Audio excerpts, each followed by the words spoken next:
So welcome everyone. Welcome to our UConn Primary Care Progress Chapter Kickoff.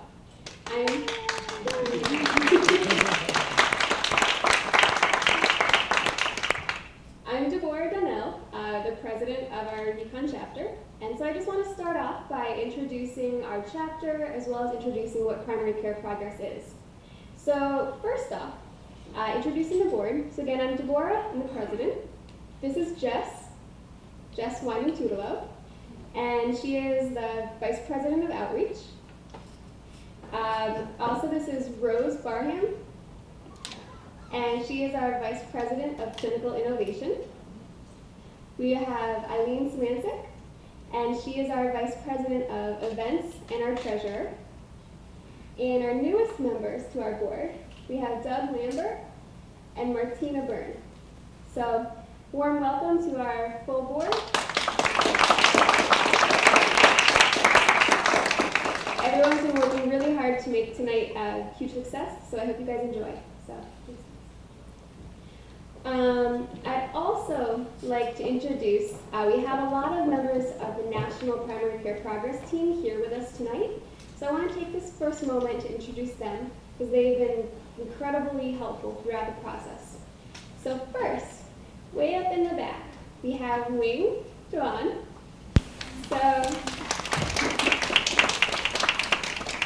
So Wing is the National Primary Care Progress Manager of Training and Organizing.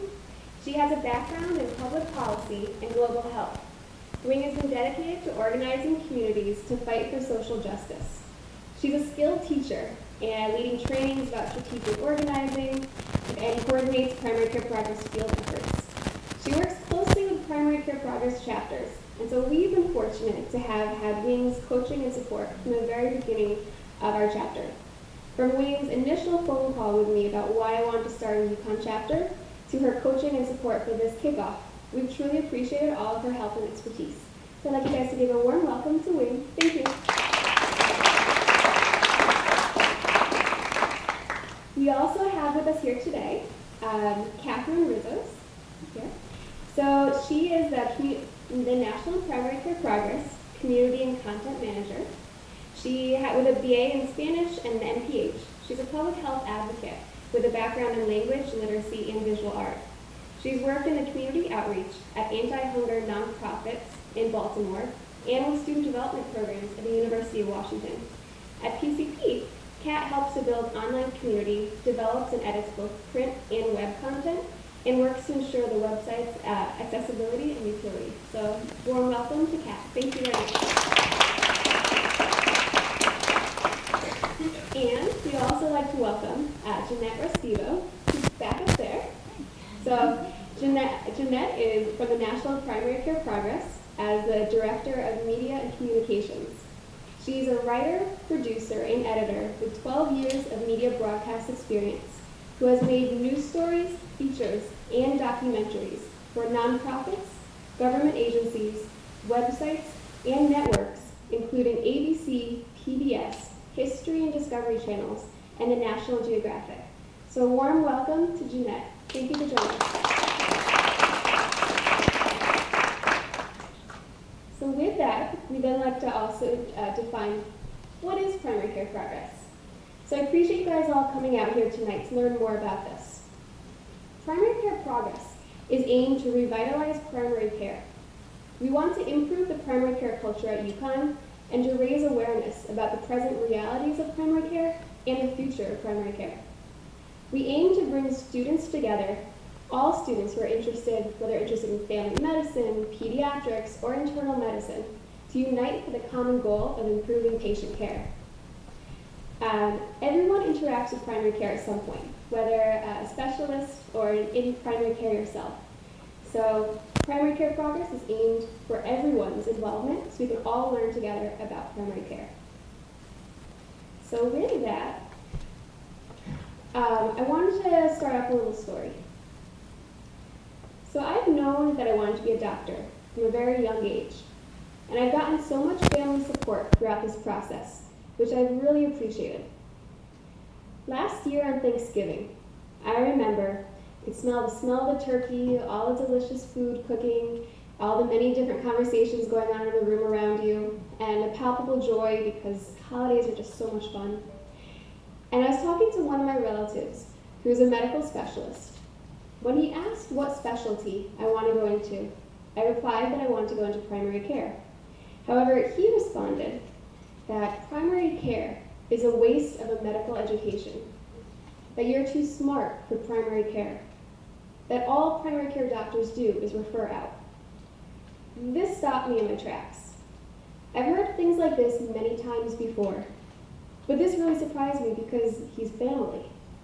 Family's always been so supportive, so this I did not expect at all.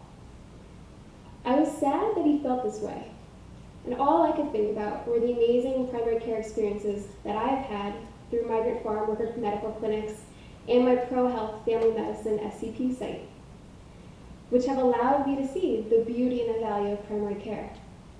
I thought about the 32-year-old female who I saw at SCP, who presented for follow-up on her abdominal pain. While I sat on a stool and she sat perched up on the exam table in the white, quiet exam room, she told me all about her abdominal pain that had been going on for a while. Before wrapping up the interview, I asked about other aspects of her life, at which time it was apparent that I had gained her trust. She told me that she had been sexually abused as a child by her uncle. She told me that she had never told anyone about this, and that recently her family started talking about it, and that this re-traumatization was just too much for her to handle. She told me how depressed she was and how overwhelmed she'd been, and about the correlation between this stress and the worsening abdominal pain. Before she left, she thanked me just for letting her get this off of her chest, because she'd never told a doctor about this before. And she said that even just talking about it made her feel so much better, leaving the office happier than when she arrived, just from talking about it. While I definitely was surprised to hear about this horrible experience, I also kept thinking about how glad I was that I was able to just sit and listen. I was glad that through primary care, you can develop these relationships with patients, such that they trust you and open up to you about these kind of sensitive details, which are so important to getting patients the best care possible, such that we were able to get this patient all the treatment that she needed. I also kept thinking about how the many years that she'd kept this secret locked up inside, and how many doctors she had seen during those years but never told this crucial aspect of her history. This is why, despite my relative's remarks, I knew how important primary care is for both medicine and for patients. So I asked you guys, how many of you who are interested in primary care have had similar experiences with people trying to discourage you from going into primary care? How many of you have, whether personally experienced or known others, who have been dissuaded from going to primary care by these types of negative comments? My experience at Thanksgiving has been experienced by so many people, and it's a reflection of the current culture and common beliefs about primary care.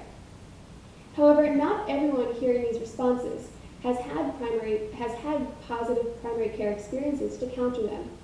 So, combined with various other reasons as well, many people eventually get swayed away from primary care.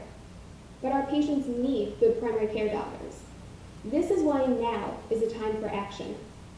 This is why a year ago, I sat at the National Primary Care Week banquet amidst the white tablecloths, the beautiful decor, the china, and all the hundreds of people around me. While I listened to Dr. Amy Morrison speak about primary care, all I could think about is why don't we have primary care progress at UConn yet?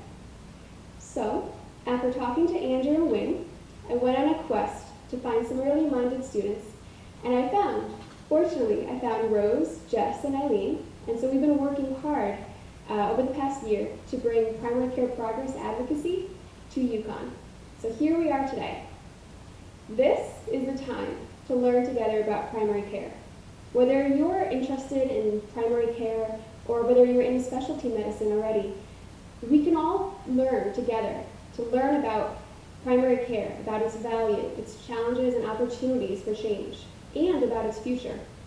Let's learn about primary care together, Let's form our own opinions about primary care, and let's be a part of the change that's occurring on both the UConn and the national level.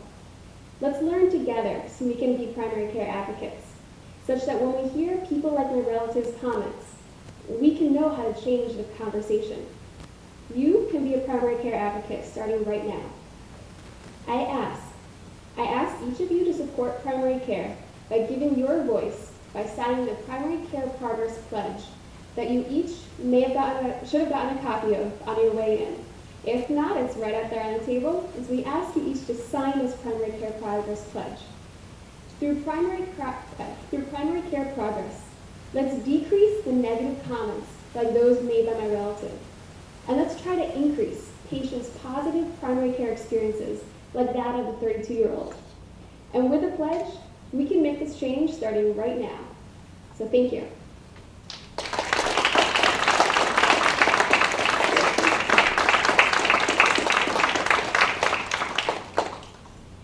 So next up, I have the pleasure to introduce our keynote speaker.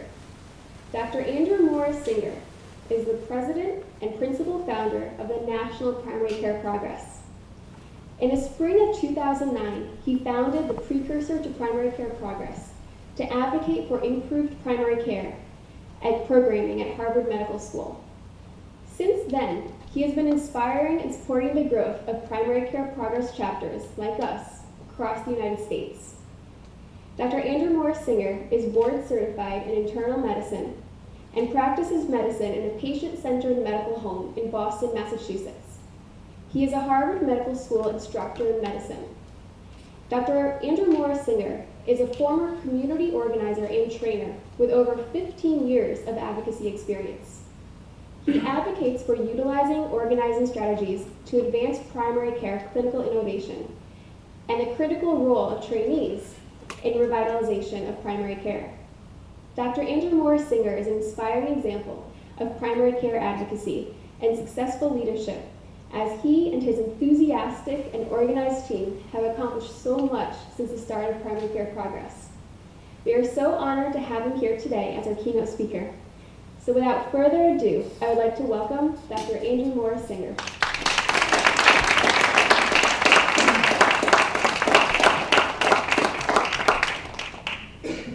Excellent. Can you all hear me? Am I coming through? Okay. Is that a little bit better? Can you hear me in the back? Excellent.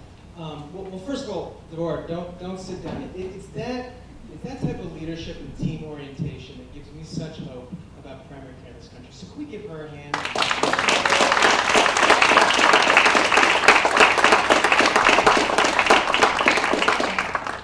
So I bet I know what you're thinking right now. This guy looks like a queen. He's got 15 years of advocacy experience. He must have started when he was like 2. But I promise you I'm an attending.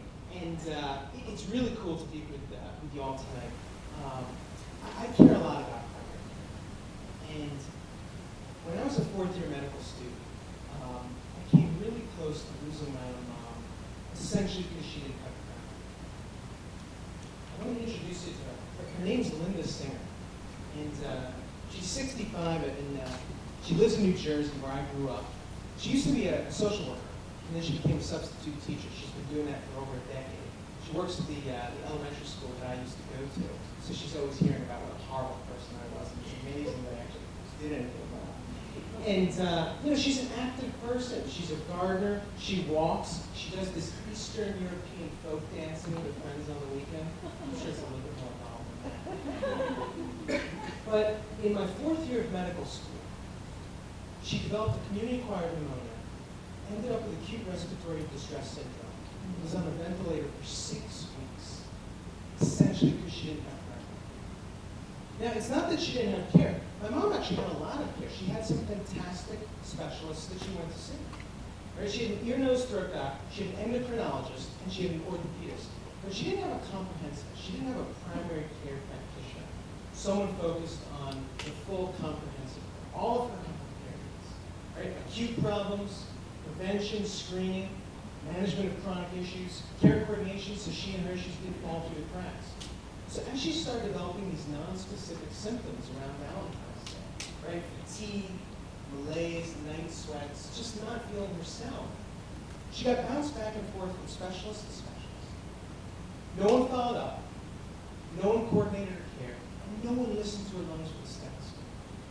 I know, because I spoke to all these folks afterwards. As I was sitting there in the ICU for 6 weeks. No one listened to my mom's lungs with a stethoscope, so she arrived at Englewood Community Hospital, unable to breathe, unable to speak in full sentences. They took a chest film. Both her lungs were completely opacified. They intubated her in the ED, brought her up to the ICU where I found her that night. And I'll never forget that first night. Her eyes were taped shut. She had throat all over it. You know, she had the tube in her mouth, creasing her skin, and she was constantly bucking the vent. And every time she bucked the vent, and I heard that honking, I thought that was going to be it. Now, she survived. She had a miraculous recovery. But I tell you, I spent those 6 weeks sitting by her side, not only terrified that I was going to lose my mom, but I was furious.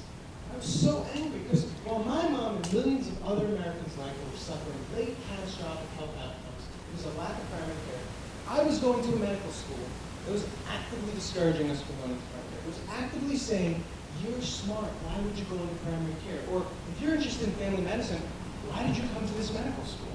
Right? That's happening across the country. We hear about that all the time. And it really felt to me like my mom and her needs for a comprehensivist were not important to the health professional institution that I was at. But that seemed wrong to me. And I know it seems wrong to a lot of you as well. You wouldn't be here if it weren't. Now, I sort of think about myself a little bit as kind of the Kool-Aid man of primary care, right?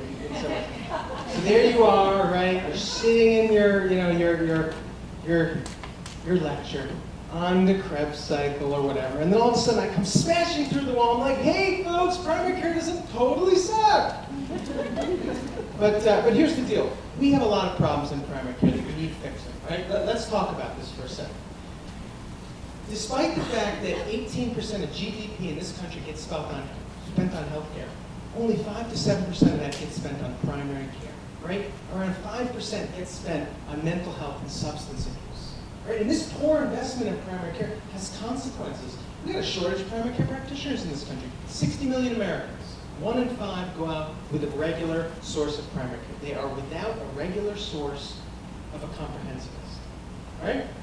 And those folks that have been retiring early from primary care practice or not going in or going into concierge practice and basically firing a good half of their practice, they're not being replaced because the primary care pipeline in this country has dried up. It used to be 50% of medical students going to primary care, now it's less than 20%.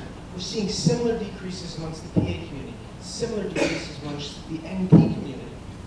And where primary care is delivered in a lot of places in this country, it's not of the highest quality, right? We know that from the data. And we're about to add somewhere between 20 and 32 million Americans to this system or non-system.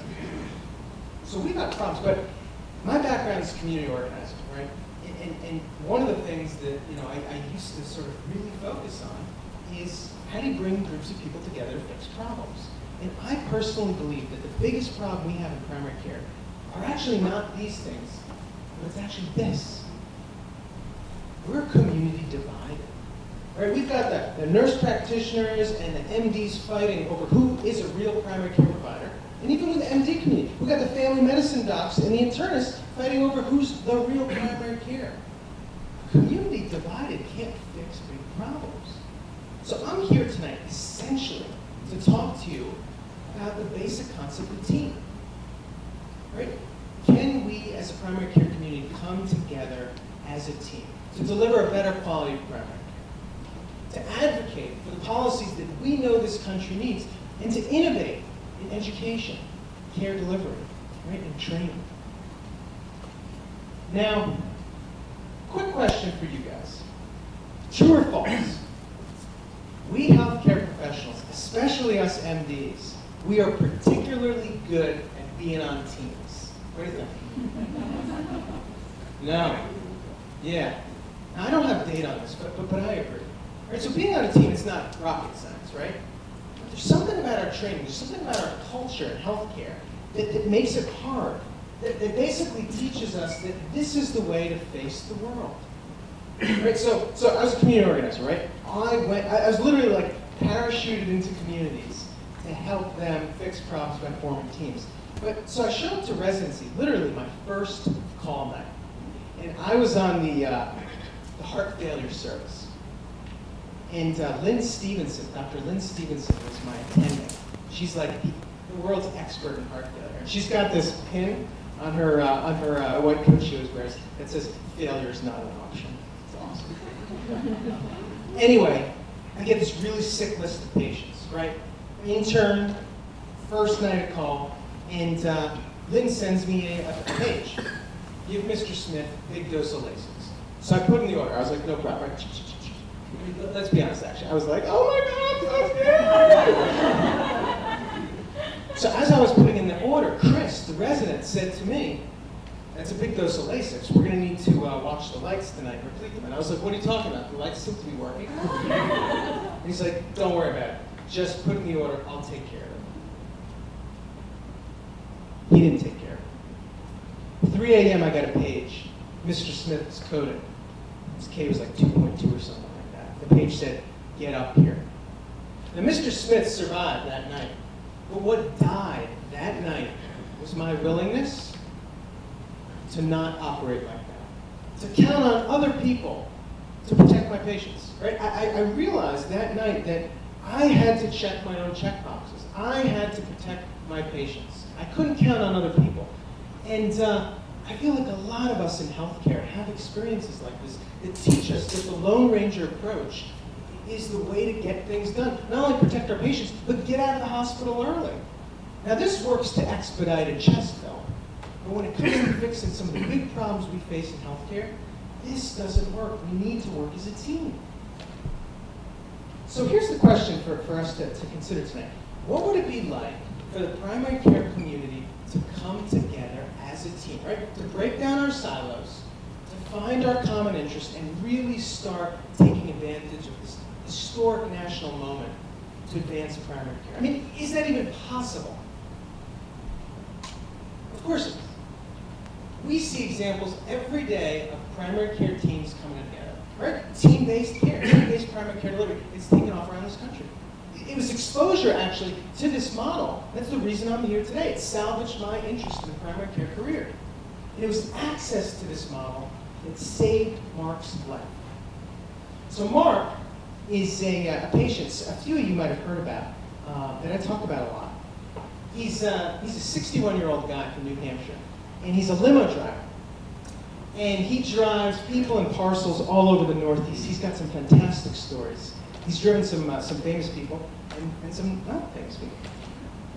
Now, he's got a thick white head of hair, these big rosy red cheeks, and his favorite movie is What About Bob? Which is perfect, because that's my favorite movie as well. So we're like constantly doing What About Bob lines with each other, right? Baby step. Any What About Bob fans out there? Yes. Now, Mark has a lot of medical problems, though. He's got severe diabetes that have left him with a peripheral neuropathy. He's got chronic renal insufficiency. He's got diastolic heart failure, so his legs are swelling up all the time. He's got bad spinal stenosis, so he's got narcotics on board quite frequently for his pain, depression, anxiety. And on top of that, he was having these drop attacks. So before he joined our practice, in a 3-month period, he was admitted to the hospital 4 different times, in the emergency room 10 different times for syncope. He had a heat sensation on his chest, and he'd go down. And you guys know what happens when you do that in front of us in the medical wall, right? We code you, right? We bring you in, we do everything to you. $1 million workup. This kept happening to him. He kept having these drop attacks. He'd end up in the hospital. $1 million workup.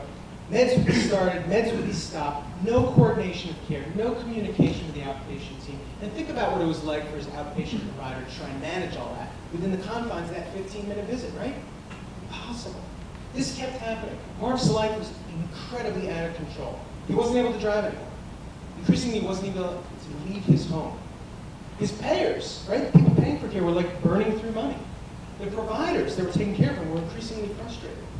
So Mark was receiving a ton of care, but he wasn't exactly receiving the right care until he came to our practice. Cue inspirational music. So he came to Brigham and Women's Advanced Primary Care Associates in South Huntington. That's a mountain. This is the team that he met the first day he came in. This is all 30 of us, minus a few folks, meeting weekly to discuss how we can improve care delivery as a team. So he met team 2, his team. So he met Sonia the pharmacist, Sarah the social worker, Caroline the nurse care coordinator, Jennifer the physician assistant, and me and my manicured hand, the physician. And what he found was a team where all the folks were operating at the top of their skill set. So for instance, Sonia the pharmacist, she wasn't behind some desk dispensing meds. She was right there in the room with him, reconciling 21 medications he was on, identifying for him what meds he should be taking at the same time and which ones he shouldn't, identifying for me which meds she thought might actually be exacerbating his lightheadedness. She also took off of my plate his diabetes management. Right? She started adjusting his insulin in response to the sugar. When he met Sarah, Sarah wasn't down the hall filling out forms. She was once again right there in the exam room with me. We did a warm handoff to talk about his depression and anxiety. Right? She started identifying immediately community resources that he could connect with that I had no idea about. And she also began motivational interviewing to help him with that spinal stenosis and the fact that he kept reaching for narcotics every time he had pain. And we had to help him fix that. And then finally he met me. And what he found was a physician who, because other members of the care team were operating at the top of their skill set, I was able to do what I actually trained to do.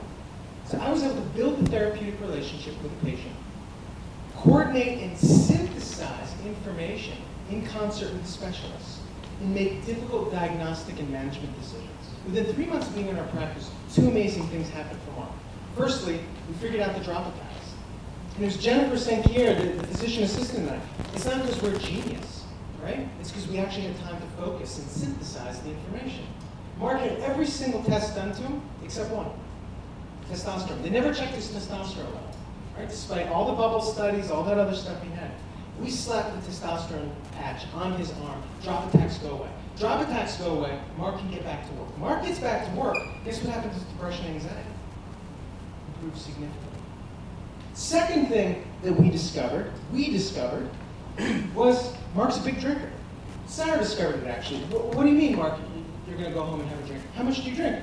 Oh, a couple 6s and a few bottles of wine a day. Wow. How long has that been going on? A few years. How many years? Decades. Okay, that's really important information. Sarah gets him into detox. We get him into AA. Mark stops drinking. Guess what happens to his blood pressure, for which he was on 4 different blood pressure meds? Right? Guess what Sonia does, Sonia the pharmacist, does with 3 out of his 4 blood pressure meds?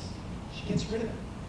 So the team-based model of primary care delivery not only got Mark his life back, not only got his wife, her husband back, not only enabled payers to stop burning through money, and not only enabled this team to come together in a fulfilled and sustainable model of care, but enabled the students, the residents that rotated with us to see a future for themselves in primary care. Right?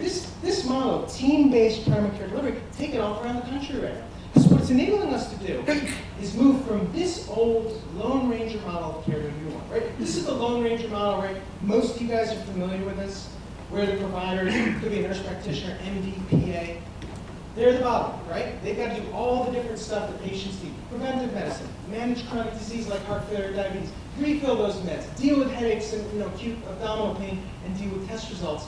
All of that stuff on our plate, to either do, to delegate, or forget. It's an impossible task, right? You guys know what it does to us. Right? Think about this, though. That is our recruitment poster for primary care. Literally, when I come into primary care, we'll all go crazy together.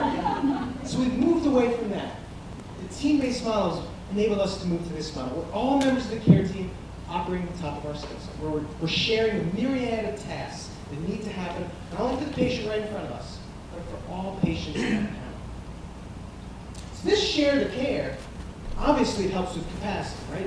It expands our primary care capacity, but it's also about quality. There are certain things that other members of the care team do so much better than me, the physician, right? Sarah, the social worker, she's the best motivational interviewer this side of the Mississippi. percent of Mississippi are we on, actually, right now? Now, she's amazing. So it's also about quality. But here's the other thing it's about, friends. And I think this is actually most important, and this gets least talked about. Sharing the care is also about sharing the juice. The fulfillment that we get as healers from being a provider. Right? Oriana, the medical assistant on our team, she worked at another primary care practice before she joined us. She did the traditional thing there. She groomed patients and she took vitals. It was a job. It was what she did. At our practice, she not only does those things, she owns prevention. Right? She owns cancer screening right now. She knows the status of everyone's mammography and colonoscopy. She's gotten a lot of patients to get colonoscopies. I never thought we'd be able to get it. She now shows up to work early, leaves late, and she's on a bunch of clinical innovation teams. When we share the care, we enable all members of the care team to bring all of their professional selves to the table. And there's a ton of untapped capacity. And the reason I'm harping on this, friends, is because we talk about all the time the primary care doctor shortage, right? Help me out here. How many primary care doctors are we going to be short by 2025? Throw out some numbers. Help me out. What have you heard? 90? 90,000, yes. Yeah. 90, 68, 52, right? All of us in medical education hear those numbers and we say, there's absolutely no way. There's no way we can do that. But if we start thinking about a primary care capacity shortage, and we're willing to engage all members of the care team, then we actually can fix this, and we can fix this relatively soon. And friends, I know a lot of you are physicians in trainings out there, and we have a leadership role. Physicians, nurse practitioners, PAs have a leadership role to play on this team as one of the leaders of the care team. But those three professionals also have the leadership role to play, which is stepping out of the way to enable other members of the care team to step up. That is our responsibility. That doesn't mean stepping off. It means creating the space for other care team members to get engaged, to get empowered, to get enabled. So this model, friends, is taking off around the country. Team-based primary care delivery. How many of you guys have heard about the patient-centered medical home? Raise your hand. How many of you guys practice in a patient-centered medical home? Lovely. How many of you guys have done rotations in a patient-centered medical home? And how many of you guys have worked on a project in a patient-centered medical home? Lovely. Okay. So this model, it's now thought that 18 to 30 million Americans are now receiving their care in a team-based primary care patient-centered medical home sort of model. Health systems have adopted it. You might have heard some of these names. 90 different commercial health plans have invested in it. 42 different Medicaid programs. Thousands of clinics around the country have basically, harnessed this approach to care delivery. And we're hearing all these anecdotes of people literally being pulled back from the brink of retirement now that they're operating. But why did this take off so much? It's not just because it works better for patients, and it works better for providers, but it took off so much because it works better for the people that purchase care, the purchasers of care, the folks that are paying for health care in sort of massive amounts. Medicare, Medicaid, large corporations like IBM and Whirlpool, they've seen their health spending increasing at unprecedented rates for years, right? Here's Business Roundtable information.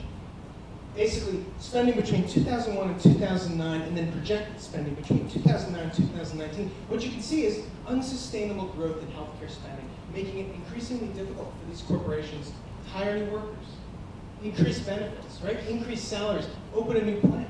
So what they did is they basically said, we have to bend the cost curve. We have to get off this trajectory. So they did something really interesting, friends. Back to this concept of team. They formed a team. They started organizing, largely led by these large corporations, IBM and Boeing, which are taking care of thousands of their employees' health care.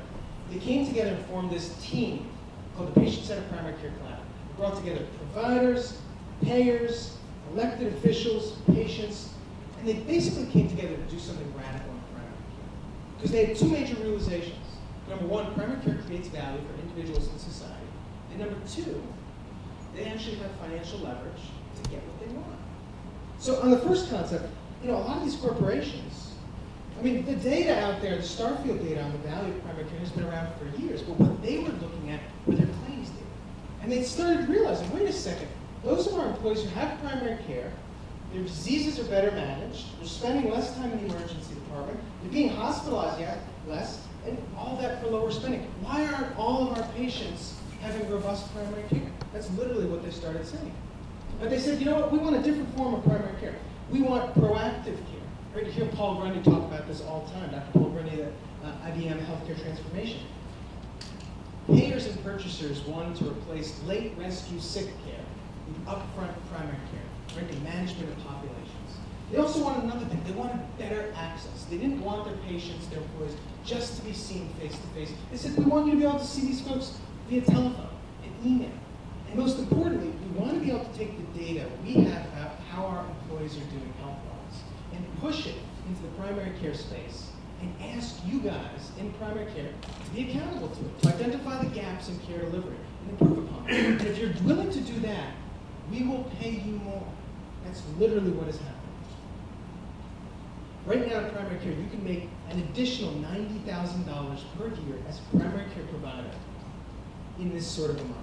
So it is taking off around the country. And what's the data on it? Depends upon when you look. Early adopters of this model have fantastic data, right? Improvements in quality, decreases in emergency department, decreases in hospitalization, up to 9% reductions in spending. Now, some of the groups that have transformed into patient-centered medical homes more recently, some of them have achieved that same result, but some of them haven't achieved as rosy a result. It's made a lot of people basically say, does the patient-centered medical home work? And here's what I'd say to you guys on that. And I have no data on this, but asking if the patient-centered medical home works is like asking if democracy works, right? The question really is, what are the characteristics and factors that enable this team-based model of primary care delivery, which is the right model to take off, to flourish, to enable groups to transform to it. And what these groups have realized is this microsystem reform, all the stuff that we've been talking today about team, about sharing the care, it needs to be coupled with macro system reform. We gotta pay for it, we gotta reimburse in a way that incentivizes that care. And when you get that combination, we're good to go, friends. But I know what you're thinking right now, which is, okay, Andrew, let's say this model rocks, right? Let's say I agree that this model is really cool. Who's going to staff this model? We know that the primary care pipeline is dried up.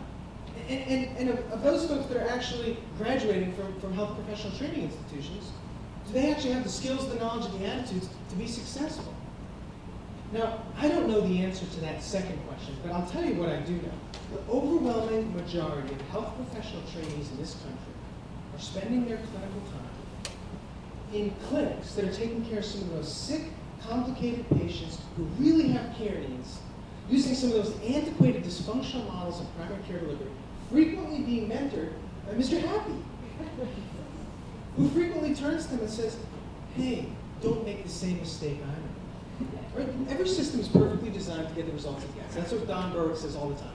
Our system of health professional training is designed to take you amazing people and give you a ton of debt, give you the hidden curriculum that pushes you towards subspecialty care, sends you to these academic clinics that will almost seem like they were designed to destroy an interest in primary care career, and then we're surprised so few folks are going into primary care. We're surprised why so many medical students are walking around with t-shirts that say, friends don't let friends go into primary care. But friends, it doesn't have to be that way. So check out these two primary care heroes here. So this is Dr. Warren Newton and Dr. Elizabeth Baxter. I love these guys. They're down in North Carolina. Family medicine program directors who realized back in 2007 they had to transform their clinics. It wasn't just about creating high-value care. They had to salvage the career aspirations of the students and residents and the faculty that were working there. But they knew it wasn't going to be easy. Right? Medical home transformation, not easy. So they formed a learning collaborative, right? A team of teams. They called themselves the I3 Collaborative. 25 practices, North Carolina, South Carolina, and Virginia. They formed these innovation teams. Each practice contributed a team that had a bunch of members of the care team, including a physician and a resident. And they came together to share resources, to share strategies, to show their data on how they were doing. They started out with chronic disease mapping. Can we improve how we deliver diabetes care and heart failure care? In a 2-year period, they saw heart failure admissions drop by 38%. So they converted themselves into a patient-centered medical home collaborative. This is their 3rd iteration. They've been doing this from 2007. Now they're working on the triple aim together. And I went to one of their meetings 2 weeks ago. And here's a shot from that meeting. There I am. I'm sitting in this room full of students, residents, and faculty from family medicine, internal medicine, pediatrics. We got front desk staff, nurse practitioners, social workers there, sitting arm to arm, figuring it out together. It was amazing. It was so cool. They weren't just sharing their successes. They were sharing their failures, right? We did this. It didn't work. Don't try it. It wasn't just the docs who were talking. It was front desk staff who were identifying some of the fixes. And they weren't just showing their data. They were telling stories, right? The organizers realized we've got to get people telling the stories so we're not just catering to what goes on here, we're catering to what goes on here. And they also did this really cool thing. So they knew that every single member of that community needed help and wanted to help others. But they also knew that we're competitive people, right? So they created this vibe of cooperation, right? Where people were literally competing with each other. So I'm sitting there presenting my data on my practices, admissions, emergency department, being like, haha, isn't that awesome? I don't suck as much as you guys. These sorts of learning collaboratives are taking off around the country. They're full. And I recently went to a collaborative of the collaboratives, a team of teams. And it was amazing to see how they all had basically found themselves to the same social strategy. Bringing primary care people together, getting them to share the data and stories, getting them to cooperate with each other as well as compete, right? And building that sense of community and possibility. So we're seeing a ton of team right now in primary care. Here's another team leader. This is someone by the name of Amy Morrison. She's a 2nd-year medical student. This picture down at Baylor College of Medicine. She's now a MedPeds resident at Baylor. But she called us up a couple years ago, and I'll never forget getting on the phone with her. She basically said, we've got to help our primary care community come together. So I said, well, tell me what you mean. And she said, we've got a great family medicine department, and we've got some innovation occurring in the community of primary care practices, but no one's talking together. Right? The morale is terrible. And I said, are you the only one that cares about this? And she said, no, a lot of people do, but they're just not working together. So I said, well, what are you going to do? She said, we're going to bring them all together. And I'm going to use the skills from leading church prayer groups. I'm going to get people in the same room, get them talking about their problems and their hopes, and let the magic happen. So I said, that's great. Do you have a more specific strategy? So she said, this is what I'm going to do. I have relationships with all these different primary care interest groups. So that's how I'm going to get the students there. I said, okay, what about the faculty? She said, are you kidding me? If I tell a group of primary care faculty that I've got a room full of interested primary care students, those faculty are going to just come running just to see that rare bird, right? I said, all right, what about the residents? And she said, one word, food. So she and her team put together this amazing town hall, and I actually was there. I was a fly on the wall. And there were students, residents, faculty in the room, standing room only. She got folks talking about their problems, right? What are your problems you're facing in academic primary care right now? People immediately discovered, oh my gosh, we're all facing some of the same challenges, even though we're in different disciplines. But she didn't stop there. She gave the mic to this woman named Tracy Frazier, 4th-year medical student, who at that time had a very unique experience. You see, Tracy was working to train medical assistants to be health coaches, and not just at any old clinic. She was working at a medical home that was being transformed by this family doc named Dr. John Rogers, who was known for just being an incredible thought leader and partnering with students to improve how care is delivered. So there Tracy is, she's telling her story. She's talking about what she did, what it meant for care delivery, what it was like being a real member of the care team, the skills she was learning, and how it was helping her see a future for herself in primary care. And I sat there, and I watched the faces on all those student, resident, faculty faces. And it was literally like they were hearing about a different, special planet that just sounded awesome. I mean, do you guys remember the movie Willy Wonka and the Chocolate Factory. You guys remember the first version, the good version? Right? Do you remember when the people are hearing about like Willy Wonka's Chocolate Factory, where you can like eat the wall? That's literally the look on their faces. By the end of that meeting, they had established a new team, a primary care innovation team that brought together students, residents, and faculty to put together these innovation projects that students and faculty could work on together. They just recently got elective credit for that. It's being folded into a primary care leadership track. And that was a group of medical students who brought their community together, broke down the silos, found common interests, and now life has changed for primary care folks at that institution. We're seeing this across the country right now, friends, and you guys are a part of it. We're also seeing students breaking down other silos. This is the University of Utah crew. That's Kyle on the right, a PharmD student, and Darren on the left, a PA student. They formed a chapter at their institution because although they had innovation and care delivery all over the place at their institution, they weren't being exposed to it as a team. And Kyle, the pharmacist, said, wait a second, let me make sure I understand this. If the ultimate goal is to have the different professions working interdependently, solving problems together in the clinic, why aren't we doing that right now?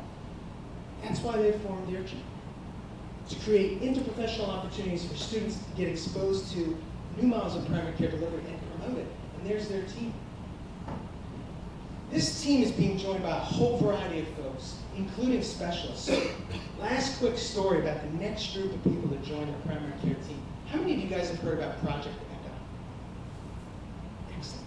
So for those of you that haven't, this is Sanjeev Aurora. He's a famous hepatologist in New Mexico. Basically a global leader in treating folks with Hep C, who realized a number of years ago that he was seeing patients too late. So he basically closed his practice and he formed a new team, a multidisciplinary team called Project Echo that brought together a social worker, a psychologist, right, a pharmacist, a nurse practitioner to basically partner with frontline primary care practitioners to help them manage their Hep C patients. Now, as you guys know, Hep C is a significant condition, right? Most primary care clinicians don't feel comfortable treating folks with Hep C with the antivirals, right? There are a lot of complications, a lot of side effects. But what Sanjeev was doing was basically empowering and enabling frontline primary care docs in the same way that an attending works with a fellow. Access to these medications because of this project went up exponentially.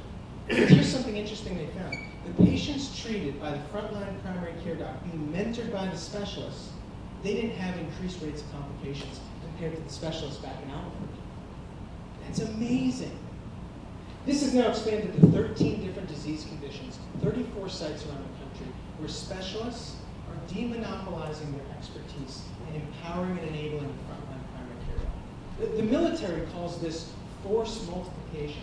And if you want an example of people operating at the top of their skill set, this is it. So, we got a lot of problems in primary care, friends, but I think the biggest problem that we face right now, it's not the external problems that we could all name.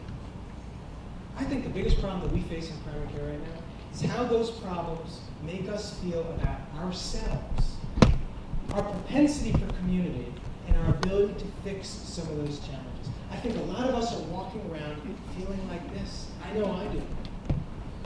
Now, who is this, by the way? Listen to how you guys just said it. Now, why is this important? If we feel like this, it affects our behavior. I mean, how easy is it to help a patient quit smoking who doesn't believe that she can quit smoking? Right? It's an impossible task. It will not happen. But friends, when we look in the mirror, we can't see this because of what's happening in this country, right? Think about the context. 60 million Americans lack a regular source of primary care. We're about to add 32 million more Americans. Where are they going to get their sources of primary care? More and more elected officials, more and more people with power are starting to ask that question.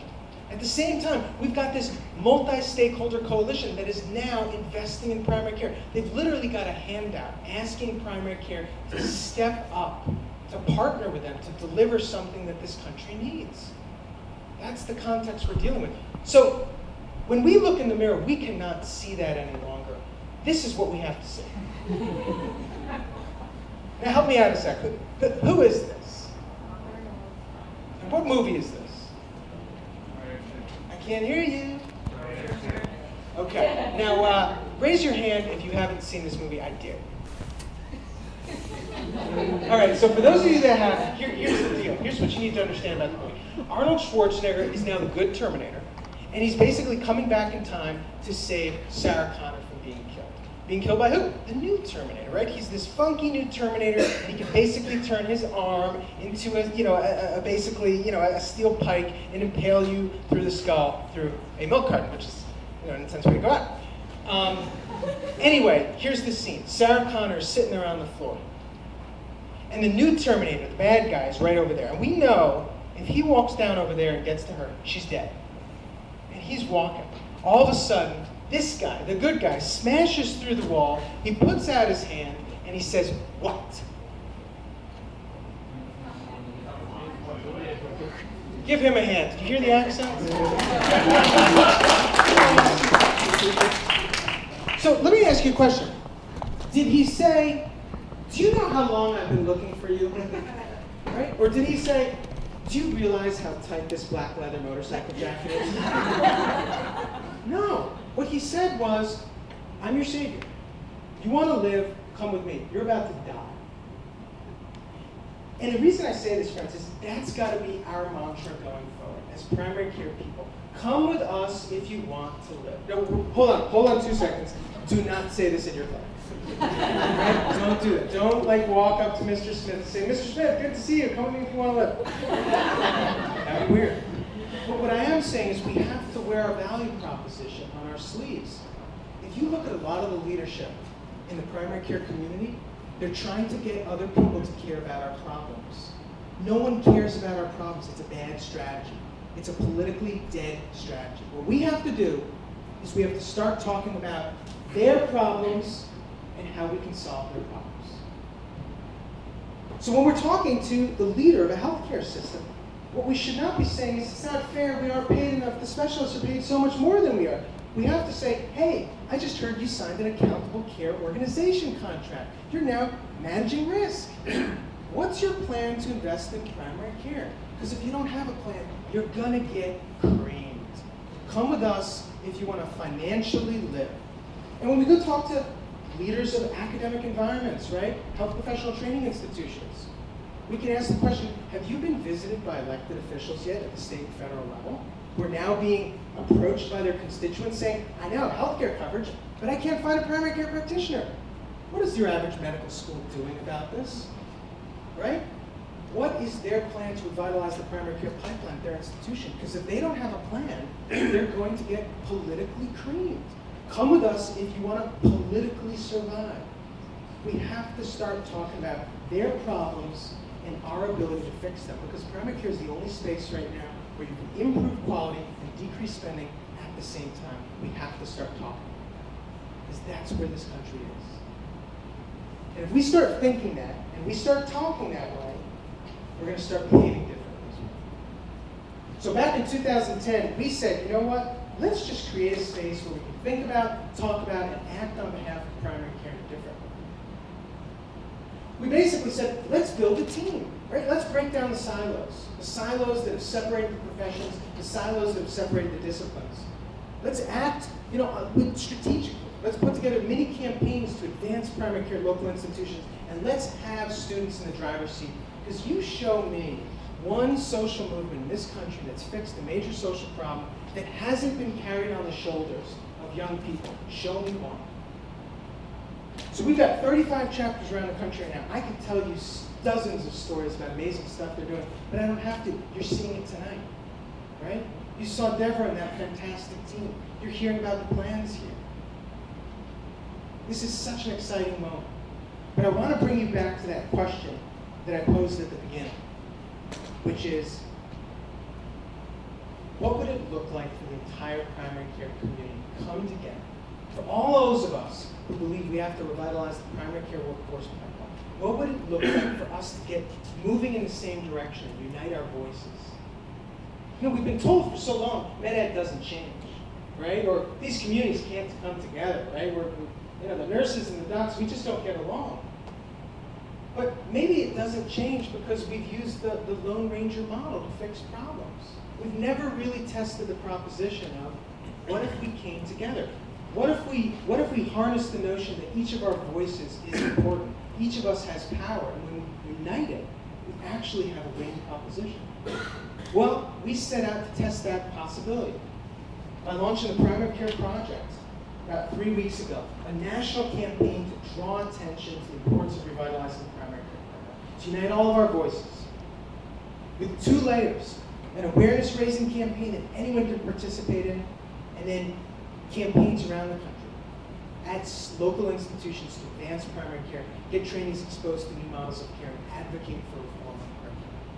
And I want to ask every single one of you guys to sign the pledge, to get involved in this local chapter, in this local movement, and join the national movement. And ask your friends to do the same. Ask their family to do the same, because all of our voices matter right now. And there is a moment of opportunity, I think, that we can all appreciate has kind of fallen into our collective lap. In 20 years from now, people are going to ask all of us, where were you when the primary care community had basically its greatest opportunity in decades to advance the field forward? And what did you do? And it's so important for us to be able to say, I was part of the team. I was part of the team that broke down silos, started to think strategically, and got this country back on track to where it should be. So if there's ever a moment that something like this could actually work, it's now. Thank you.